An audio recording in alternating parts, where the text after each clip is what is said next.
పిఠాపురంలో అభివృద్ధి అంటే ఏంటో చేసి చూపిస్తాను. దేశంలోనే నెంబర్ 1 నియోజకవర్గంగా తీర్చిదిద్దుతాను. ఎన్నికల ముందు పవన్ కళ్యాణ్ పిఠాపురంలో చెప్పిన మాటలివి. మరి ఆ దిశగా ఆయన అడుగులు వేస్తున్నారా? పిఠాపురం ప్రజలు ఏమనుకుంటున్నారు? Watch the special story.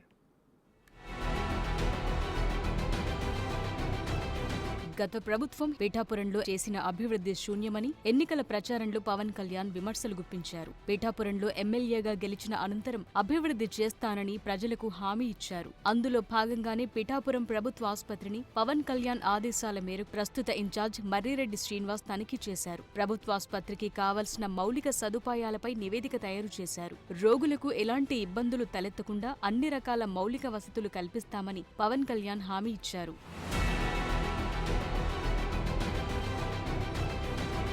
Pithapuram నియోజకవర్గంలో పారిశుధ్య నిర్వహణపై కమిషనర్లతో భేటీ అయి నివేదిక తయారు చేశారు మర్రిరెడ్డి శ్రీనివాస్. పిఠాపురం ఆర్టీసీ కాంప్లెక్స్ నిర్వీర్యంగా ఉండడంతో మరమ్మతులు చేయించారు. సూరాడపేటలో తాగునీటి సమస్య పరిష్కరించాలని అధికారులకు చెప్పారు.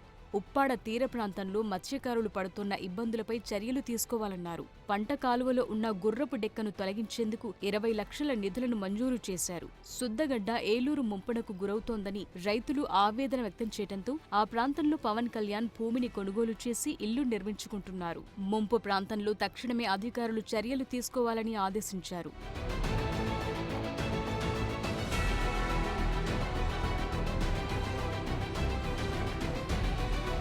పిఠాపురంపై పవన్ కళ్యాణ్ ఫోకస్ చేశారు. పవన్ ఆదేశాలతో పిఠాపురం మున్సిపాలిటీలో స్వచ్ఛ ఆంధ్ర కార్పొరేషన్ అధికారులు వార్డు సర్వే నిర్వహిస్తున్నారు. మున్సిపాలిటీ సమస్యలపై రాష్ట్ర పురపాలక పరిపాలన, పట్టణాభివృద్ధి శాఖ advisor solid and liquid resource management project అధికారి శ్రీ శ్రీనివాసన్ సర్వే నిర్వహిస్తున్నారు. మున్సిపాలిటీలో సమస్యలను త్వరలో పరిష్కరిస్తామన్నారు.